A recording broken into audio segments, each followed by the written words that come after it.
10 lessons top CEOs wish they knew earlier. Success leaves clues, and top CEOs often reflect on lessons learned too late. From embracing failure to prioritizing people, these insights can fast-track leadership growth. Discover the wisdom they wish they had sooner, in just 10 powerful lessons. 1. Culture eats strategy for breakfast. No matter how brilliant a company's strategy, a weak or misaligned culture will derail it every time. Top CEOs emphasize that culture isn't just about perks or slogans, it's the collective behaviors, beliefs, and values that drive decision-making at every level.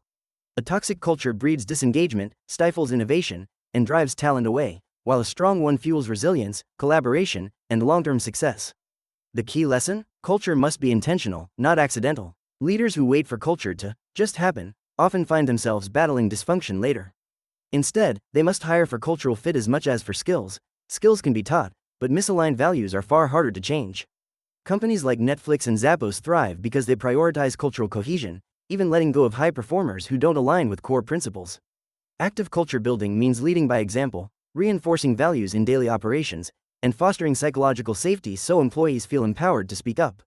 Many CEOs regret not addressing cultural red flags sooner, whether it was tolerating a star employee who eroded trust or failing to communicate values clearly.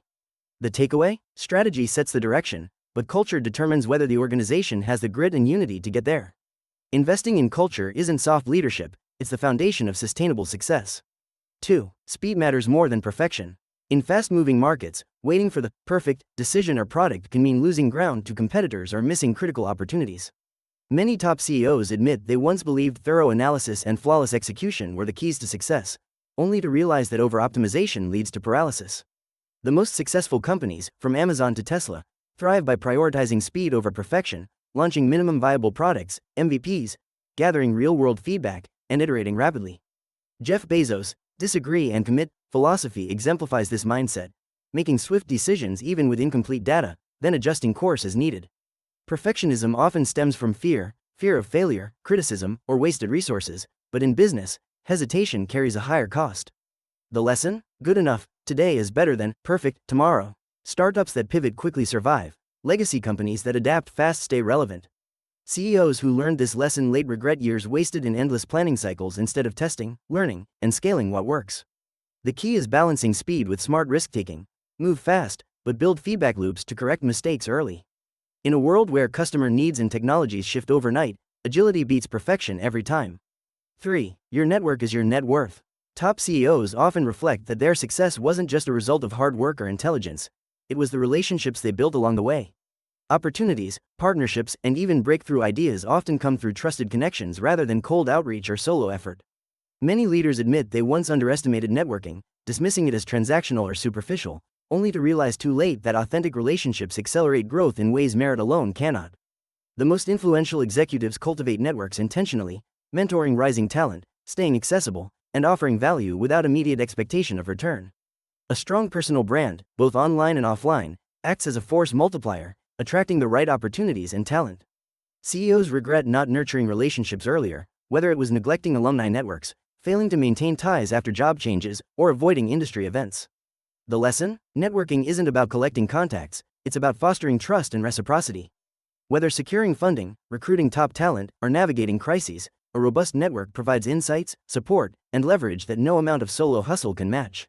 In business, who you know often determines how far you go, so invest in relationships long before you need them. 4. Focus is a superpower. Many CEOs admit their early years were marked by scattered priorities, chasing every opportunity, saying yes to avoid missing out, only to spread themselves and their teams too thin. The turning point came when they realized that true impact requires ruthless focus. Legendary leaders like Steve Jobs and Warren Buffett credit their success not to doing more, but to eliminating distractions and concentrating on the few things that truly matter. Jobs slashed Apple's product line to just 4 core offerings upon his return, saving the company from bankruptcy. Buffett follows a two-list strategy, focusing only on top priorities and avoiding everything else. The lesson? Success isn't about activity, it's about alignment. Distraction drains resources, dilutes effort, and delays results. Top-performing companies don't pursue endless growth, they dominate specific markets before expanding. CEOs who learned this late regret wasted years in reactive mode instead of strategically allocating time, capital, and talent. The key is disciplined execution. Identify your 20% that drives 80% of results, then protect it fiercely. In a world of endless noise, the ability to focus on the right goals at the right time, is what separates leaders from the rest. 5. Hire slow, fire fast. One of the most painful lessons CEOs learn is that a single bad hire can ripple through an organization, eroding culture, stalling projects, and demoralizing high performers. Many leaders admit they rushed hiring out of desperation, only to later realize that filling a role with the wrong person is far costlier than leaving it open.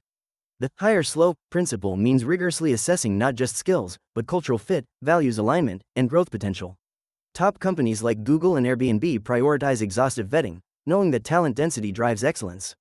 Conversely, fire fast is about acting decisively when an employee isn't working out. Delaying the inevitable only prolongs dysfunction. CEOs regret waiting too long to part ways, whether from guilt, hope, or avoidance, as toxic employees drain energy and productivity. The lesson? Emotional attachment has no place in talent decisions. A swift, respectful exit preserves team morale and frees up space for the right hire. As Netflix's Reed Hastings puts it, adequate performance gets a generous severance. By combining disciplined hiring with the courage to act when things aren't working, leaders build teams that propel, rather than hinder, success. 6. You're the chief energy officer. CEOs often underestimate how profoundly their emotional state influences their company's culture and performance, until they see negativity spread like wildfire or burnout cripple their team. As a leader, you're not just making decisions, you're the emotional barometer of the organization. Employees take cues from your energy, whether it's optimism during challenges or composure under pressure.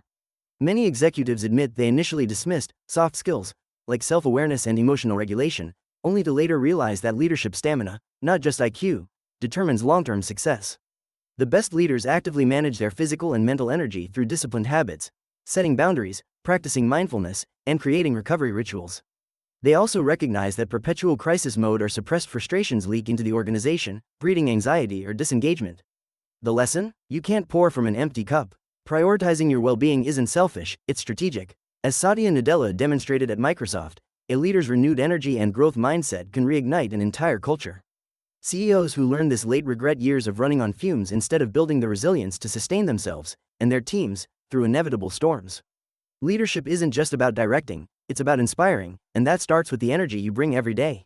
7. Cash flow is oxygen. Many high-growth companies with strong revenues have collapsed simply because they couldn't pay bills on time, a harsh lesson countless CEOs learn too late. Profit on paper means nothing if cash isn't moving through the business when needed.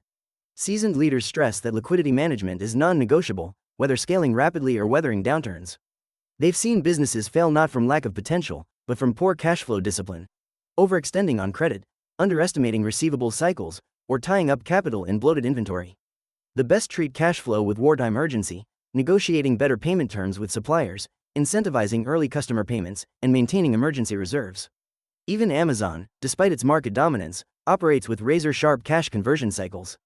CEOs who survived near-death liquidity crises now preach conservative financial runway planning, knowing that growth at all costs is a gamble. The lesson? Revenue vanity, cash sanity. Monitor burn rates religiously, delay non-critical expenditures, and remember that in business, as in mountaineering, it's not the altitude that kills you, it's the lack of oxygen.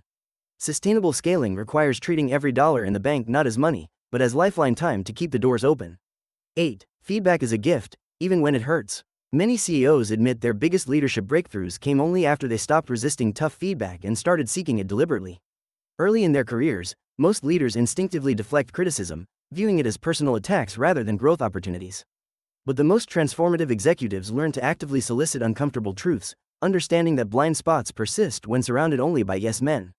Microsoft's Satya Nadella revitalized the company by shifting its culture from know it all to learn it all, emphasizing that feedback fuels reinvention. Great leaders create systems to gather honest input, anonymous surveys, skip-level meetings, and red team challenges to their strategies. They also distinguish between constructive criticism and noise, filtering feedback through the lens of their core objectives. CEOs who adopted this mindset late regret years of missed course corrections, realizing that the higher you climb, the fewer people dare to tell you the truth. The lesson? Defensiveness is the enemy of evolution. Treating feedback as data, not judgment, accelerates improvement in ways self-assessment never can. As Ray Dalio principles, pain plus reflection equals progress. The most effective leaders don't just accept feedback, they hunt for it, knowing that the discomfort of today's critique prevents tomorrow's failure. 9. The customer rarely knows what they want. Legendary innovators like Steve Jobs and Henry Ford famously observed that customers can't demand what they've never imagined. Ford quipped, "If I'd asked people what they wanted, they would have said faster horses." Top CEOs learn that while customer feedback is valuable, True breakthroughs come from observing unarticulated needs and behaviors. Amazon's working backwards approach starts with press releases for products that don't exist yet, forcing teams to envision solutions customers haven't requested. Many leaders initially make the mistake of taking customer requests at face value, only to later realize that what people say, in surveys or focus groups, often contradicts what they actually do. The most successful companies employ ethnographic research, studying how products are used in real contexts, to identify pain points customers themselves might overlook. Airbnb's turnaround came not from asking users what they wanted, but from noticing hosts' poor quality photos and solving that unspoken barrier to bookings. The lesson? Innovation requires balancing customer listening with creative interpretation. As Intuit's founder Scott Cook realized, for every one complaint about our software, there are 10 people who gave up without telling us. The best leaders develop the intuition to read between the lines of feedback, transforming observed frustrations into visionary solutions that redefine markets. 10. Legacy is about people, not profits. The most reflective CEOs discover too late that their true legacy isn't measured in revenue spikes or market share, but in the lives they've shaped and the lasting value they've created. While financial success provides temporary validation, it's the mentorship given to rising leaders, the cultures built to empower teams, and the societal problems solved that echo through generations. Leaders like Howard Schultz, Starbucks, and Whitney Wolfe Herd, Bumble, built empires by recognizing that businesses thrive when they elevate human potential, whether through employee education programs or mission-driven platforms that transform social norms. Many executives admit they spent years chasing short-term targets before realizing their most meaningful achievements were helping a junior employee land their dream role or receiving notes from customers whose lives their product change. The lesson? Quarterly earnings fade from memory, but how you make people feel, whether valued or transactional, determines how your leadership is remembered. Patagonia's Yvon Chouinard proved profits and purpose aren't mutually exclusive by tying his company's success to environmental activism. The most impactful leaders stop asking, "What did we earn?" and start asking, "What did we learn, and who did we lift up?" In the end, your legacy won't be the deals you closed, but the people you inspired to dream bigger. Conclusion: the wisdom of top CEOs reveals a powerful truth: leadership success hinges on humility, adaptability, and human connection. These hard-earned lessons, from prioritizing culture to embracing feedback, highlight that the best leaders aren't born, they're shaped by reflection and resilience. The greatest advantage isn't predicting the future, but learning faster from the past.